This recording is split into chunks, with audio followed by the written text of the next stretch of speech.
From FingerLakes1.com, you're listening to Inside the FLX. I'm Josh Durso, and our program today starts in a classroom at the Corning Painted Post Central School District. Rick Gallant came to the region 2 decades ago and has been a teacher in that district for the last 17 years. Now, though, he's a candidate for NY23, whose campaign kicked off with the hashtag Send a Teacher to Washington. Rick, thanks for being here, first of all. And second of all, explain that hashtag, because that's really interesting. And I think you're the first candidate that I've seen utilize one of those social media tools that I think is pretty important in 2018. Yeah, thanks, Josh. This is a lot of fun. And it's a bit of irony that we're sitting in an old school classroom. I'm on the board of directors of the New York State United Teachers, and so I represent much of the district already, about 150 school districts from Waverly to Westfield. And I was at a board meeting in the fall, and we were talking about it, and realized that there have been very, very few public school teachers, if any, that have been elected to Congress. So our goal was to kind of get a bit of a nationwide interest. And so we've gone all in on hashtag Send a Teacher to Washington. The interest has been very strong. We're getting a lot of $5 and $10 contributions, which was our goal, and a lot of interest in it. I understand there is one other teacher running this year. I think they're running against Dianne Feinstein. But I think that's the only other one nationwide for a federal office. Now, we've gotten a lot more interest. One of our big pushes through NYSET and through teachers in general is to get teachers involved at school board level, local level, county offices, and that's really taken off. Christine Pellegrino, who's a teacher down on Long Island, won a stunning upset last year for an open assembly seat. She's got another fight on her hands right now. So we're trying to tap into the fact that teachers spend our entire lives teaching people how to collaborate, get along with each other, follow rules. We have solid goals in mind, not a whole lot of resources to reach those goals, that it's extremely similar to what we're going to have to do in Congress. Now, you seem to be pointing to a lot of the things that most people think are missing in our current political climate, working together, that sort of thing. You also, in my opinion, represent the opportunity with young people. Speak to that a little bit, just in terms of how important it is to get young people engaged in politics. Obviously, we've seen it recently since the Parkland shooting, school shooting, but beyond that, there's been a real interest, I think, in trying to get young people involved in the political scene as a whole. I agree with that. I have 2 daughters. They're not young anymore. I always get this wrong, but they're like 33 and 31, somewhere in that neighborhood. But our discussions over this past election were very telling in that they were very disappointed in the choices they had to make for president. And talking to kids that are, many of them aren't kids anymore. I've been in Corning for 18 years. So the first group of students I had were 8th graders. So, they're in their mid-30s now as well, who have been disengaged. And I think it's essential that we engage those people. I go out and I talk in classrooms, to government classes. And those people, which are going to be the movers and shakers of our state, our communities, and our country, I think it's essential that we let them know that there is somebody that cares about them, and there's somebody that's not so entrenched in party politics. But I talk a lot about the good of the whole. I coached for years and years and years, and one of the things I used to tell our kids was that if we all pull on the rope in the same direction at the same time, good things will happen. And I'm not too entrenched in the party end of things, but basically what's good for everyone. Now, speak to that a little bit. 3 biggest issues, you think, or 2 or 3 biggest issues that are really important to get addressed in this next term, if given the chance to represent the 23rd? So I think healthcare is a huge issue. Again, going back to just my kids, my oldest daughter is a pancreatic cancer researcher at Johns Hopkins, but has huge college loans. My younger daughter, we have insurance for her that we pay for through the exchange. I'm a huge proponent of a Medicare for all kind of a system. It'll bring down costs not only on the healthcare end of things, but especially the pharmaceutical end of things.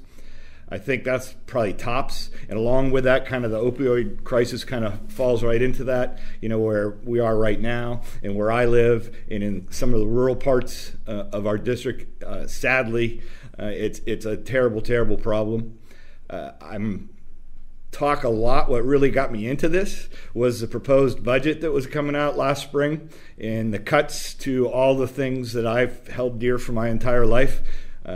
Education, the appointment of the education secretary, the appointment of people who have no idea, but the cuts to Medicaid, Medicare, which people don't realize, and it's come up right now, and sadly in the last 2 weeks, is that the first line of mental health care in our schools are social workers, psychologists, guidance counselors, and those are all things that are on the chopping block. Before and after school programs on the chopping block. Free and reduced lunch programs on the chopping block. And that's what really kind of got me started. And then the third thing, obviously from my background, is I think we need to address the tuition costs, not only to four-year schools, but to two-year schools, tech schools. And if we can get people through school and get them trained without having huge debts when they come out the other end, I think that we'll have a workforce that will stay around, and that will help us create the jobs that we need to sustain our area. How significant, as a teacher, I'm really curious. You hear a lot of people talk about the brain drain that's happened in this area in particular, the rural parts of New York. What has that been like from your perspective as a teacher for 17 years? We see it a lot. And the Corning Payne Post School District is an excellent school district. We're fortunate in that we have a major employer in town with the Corning Incorporated that a lot of our families are involved with one way or the other. I had Wendell Weeks' daughter in 6th grade. But we talk a lot about the fact that there just aren't enough things here. Now, we have outstanding colleges and universities, 2-year and 4-year, in the region. Unfortunately, when you're talking Ithaca, many of the people coming there are coming from out of state. But when you're looking at TC Squared, you're looking at Corning Community College, Jamestown Community College, Fredonia. Those people are coming from in-state, and we need to get them through there and keep them in-state. One of the sad things, Josh, from a teacher and education standpoint, my dad was an education professor in college after being a high school principal and a 6th grade teacher, is that the number of people going into teacher ed programs has just dropped by more than you can even imagine. Cortland's numbers are way down. Fredonia's numbers are way down. Elmira College's numbers are way down, and people just don't want to go into those kind of programs. Those are the kind of people that will graduate, they'll student teach locally, and they'll stay locally, and we need to keep them. Why do you think that is? Because I did just see that headline the other day that New York is facing a crisis of the sorts in terms of a teacher shortage. And it seems to be something that's getting attention from both sides of the aisle, not just Democrats or Republicans. That seems to have caught everyone's attention. Talk to us a little bit about how you're viewing that as an educator yourself. Well, this one does cross party lines, right, even at its genesis. With the No Child Left Behind, some of the incentives that were given out to states to follow the Common Core standards, huge incentives, things that kept schools afloat that maybe would have closed or had issues before, or certainly laid off staff. The evaluation process, APPR in New York State, has really driven a lot of people out. The way it works is that standardized test scores, are tied to teachers' evaluations. That's troubling. That's keeping people from teaching in places that would be high risk where we need the best teachers. Right. And I think those are the two biggest things. I think if I had, I tell my students this all the time, if you want something to go into where you're going to get a job right now, I would go into teaching or education. Right. So let's talk a little bit about the opioid epidemic. There have been some pretty radical ideas thrown around, safe injection sites, less radical ideas, just treatment centers, treatment facilities, seems like the obvious choice. But then a lot of talk about just the lack of funding, the lack of money and facilities being spent and built in the rural places that seem to be hardest hit by this issue in and of itself. Your thoughts on some of the more radical ideas, and then also what you think the best middle ground solution is for this problem? So starting with the radical ideas, I think we need to have opioid alternatives like methadone and methadone knockoffs. They need to be cheaper than the heroin itself. And right now, heroin is extremely cheap. And I think we need to have those alternatives cheaper and available, where an addict can walk into a facility and have that without having to worry about how much it costs. And so I think that's the first thing, and that's a little bit cart before or after horse, however you put that. The second thing is I really do think we need to increase the funding for the counseling to make it less. Unfortunately, the people we're talking about aren't the heroin users of my day, for want of a better way of putting it. And I think we need to take the stigma out of it and give them more treatment opportunities, give more money for those things. That's the kind of stuff that the current Congress and the current administration is actually looking to take money away from. And it goes back to Medicare and Medicaid as well. And then it goes back to the health care that doesn't cost as much and the pharmacies that don't cost as much. So another issue that has been raising a lot of red flags around here are the environmental issues. Here in the Finger Lakes, of course, you've got landfills, you've got proposed waste to energy incinerator, in Romulus, a lot of issues that voters in Seneca County anyway, and even Ontario County and Schuyler County are really, really interested in. What do you say to those voters who are concerned that our representation in the House doesn't quite align with the long-term vision of the Finger Lakes? So we moved here from Central Ohio 18 years ago and bought a whitewater rafting business in northern Pennsylvania. I've always been an outdoors person. My younger daughter, Megan, worked for Greenpeace in Australia for a couple of years.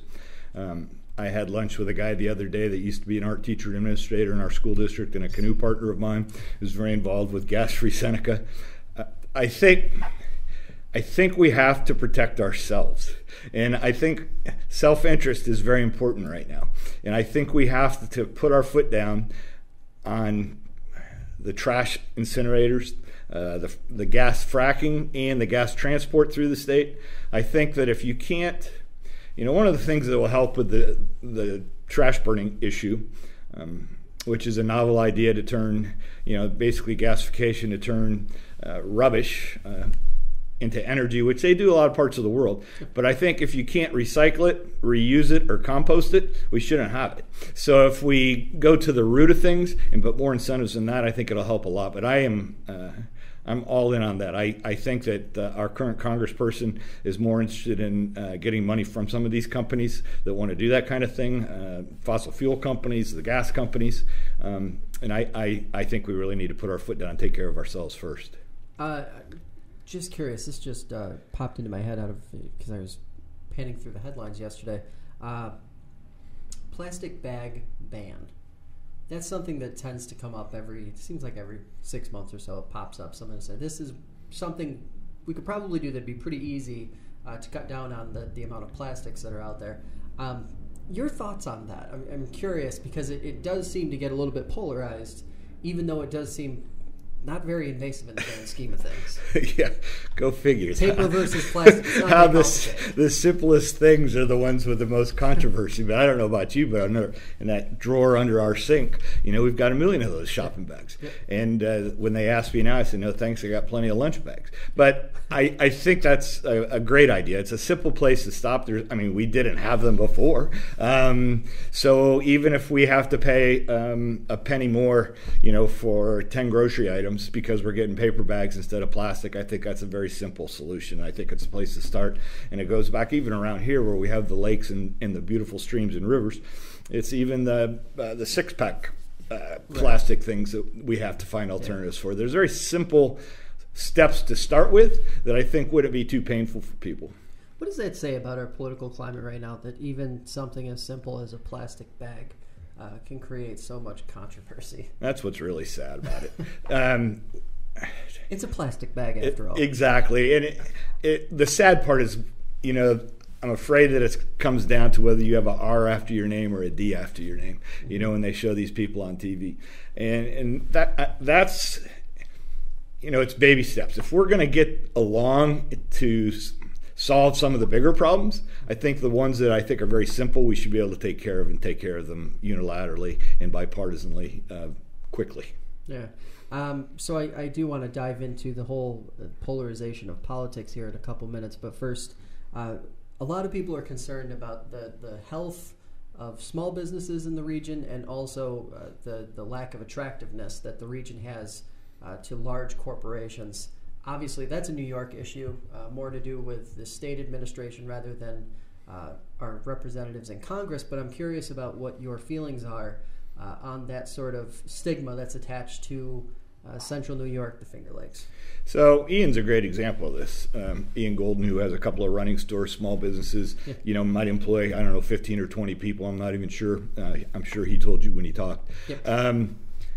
But economies get grown from the ground up. So we need to incentivize the small businesses. We need to incentivize people, entrepreneurs, to take a risk that are going to hire people locally and that are going to, as opposed to trying to get an Amazon second headquarters here where all the people are going to come from out of state anyway. So I think from a federal perspective, the health insurance is huge. I think that if we have a Medicare for all system, people like Ian don't have to feel like they have to get insurance for their employees. I think that's huge. I think from the federal government we can do those kinds of things. All right, so now let's talk about the polarization. I want to spend some time talking about this because as we were discussing before we came on here, any Democrat is going to have to win over some Republicans if they want to win the general election in November. Mm-hmm. Your thoughts on just the polarization as it relates to winning over some of those folks who fall in the middle?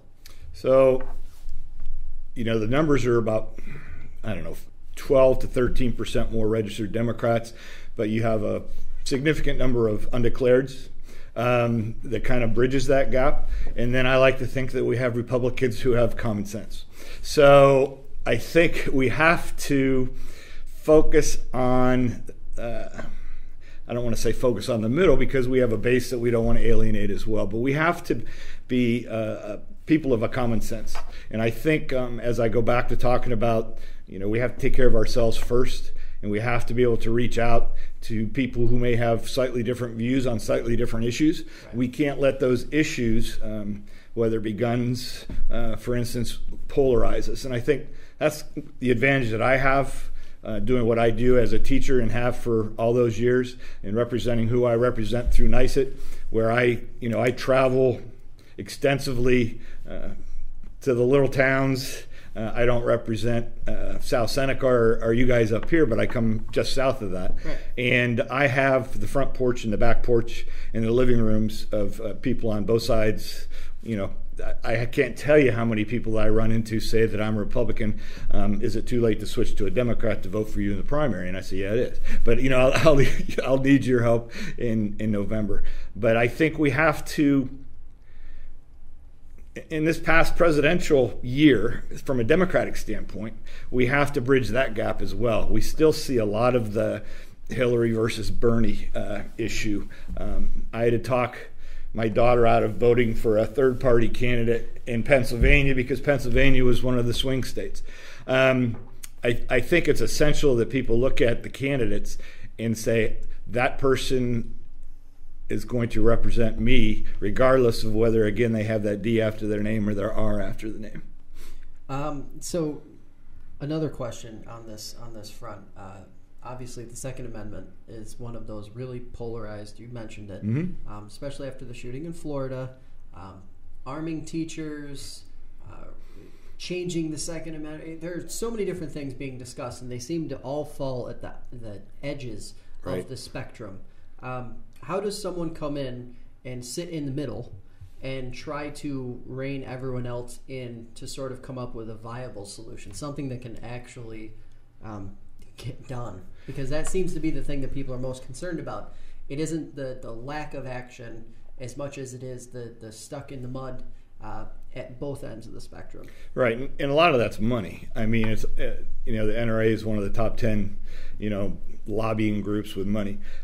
Part of it's that, but I think a bigger part of it is that the Second Amendment is there for a reason, but the reasons are a little different in 2018 than they were in 1778. So I think we need to understand the practicality and where we live. I personally am not a hunter. I've never been a hunter. I'm a canoe guy and a backpacker. But my brother-in-law, on the other hand, just the opposite. So I think there are we can't be silly about this. We can't. First of all, we can't ban all guns. It'll never happen. But I think we need to change the age. I was talking the other day when I turned 18 in Ohio that you could buy 3.2 beer in that law. In New York was the same way. And that law got changed to 21, or they withheld highway funds. I think we can do something like that. I don't see any reason to have weapons that have huge capabilities as far as quantity of bullets being shot. That doesn't make any sense to me. But I think we need to sit down with the people on the, in quotes, air quotes, the other side, and we need to discuss, all right, what is it that we need to do to make this happen? And I think, you see, unfortunately, I've been teaching for a long time, and I remember the Columbine shooting. And after that, we started, I apologize, but we started 4 times a year doing the active shooting drills. Right. And we did those in every school, and I coached, so I was in a lot of different schools, in every school I was in. And every time we did it, we'd get those kids behind a desk, away from the windows. We'd pull the drapes on the door, lock the door, and I would stand there with a canoe paddle that I have in my room. And the kids said, "What are you doing, Mr. Gallant?" I said, "No one's coming through that door." Right. I said, "You're safe. Don't worry about it." Right. And I can only imagine that those teachers 2 weeks ago today had told their kids the same thing. Right. And driving up here, I heard, I think it was a cop from Parkland saying that, hey, our biggest goal is to make sure everybody feels safe. Right. And I think right now they don't. And I think part of the reason they don't feel safe is because it's gut-wrenching. The poor kids down there who said it so well, is that the adults are arguing over things that are small term and forgetting the things that are big picture. Now, I'm a little bit curious. Resource officers, school resource officers, there again seems like a really easy way, if you had a resource officer in every building, to sort of neutralize the whole threat that exists in that sort of situation, or at least a large part of it. Quick response, being able to get right in there and handle it. I'm curious, as an educator, what your perspective is on that specifically. I think we need to have that, and that's something that the federal government can provide funds for. Right. I think we need to not only have resource officers in every building, trained. Usually the ones in Corning are retired state police, retired county sheriffs. I think we need to have metal detectors at every entrance. My wife taught at a very small school in Pennsylvania, and they had a metal detector. We don't have any in Corning. Simple things like that if we really want to start showing people that we care about safety in public places, that we have those simple things. Arming teachers is I don't want to say the dumbest idea I've ever heard, but it's an idea that's just not practical and won't work. Does it seem overly simplistic? Is that the issue? Because that seems to be the issue that I keep hearing over and over again. It's an overly simplistic way to try and deal with something where you, at the end of the day, need professionals to help with, and not just load more responsibility onto a group of people who are already stretched pretty thin. If you take the pulse of teachers.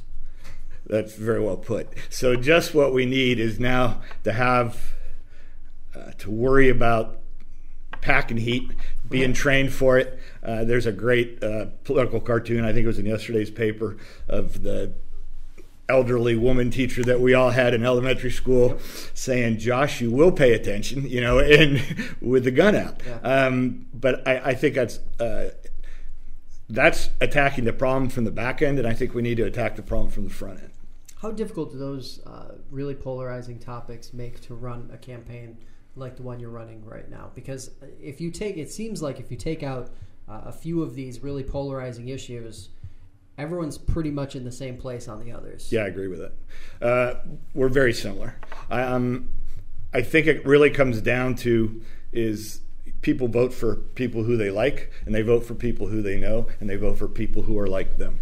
And so I think even by having these discussions, guns is a classic example. Having the discussion and showing people that you're willing to listen and come to some kind of a practical solution, which we've been sorely missing on virtually every issue in the past year and a half for sure, and even before that, that I think that shows people that, hey, I think this person is someone we can get behind. So my last question for you, how hard is it having to run what is almost two separate campaigns? You have to win a primary, which is a completely different crowd than the one you'll have to win over in November. How difficult is it, and how confident are you moving forward in your campaign right now? Well, it's interesting, and that's interesting in those quotes again, because right now we have 6 Democratic candidates. And I say right now because, in 10 minutes we could have 10, or we could have 4 or 3. But we need to focus on, getting people out to vote. Again, I think the advantage I have is the connection I already have with many, many people across the district that are either educators or school-related professionals or bus people or any of those things. With so few for votes needed to win in a primary, because there's so many of us, I think that's an advantage. You have to be able to pivot on a dime after the 26th of June and really get out and really attack the views of the other side. Right. And we've already started doing a lot of that, all of us, by attending the town halls and having forums immediately after and those kinds of things. June 26th through what would be the first week of November, is that enough time to build a successful winning campaign? Yes.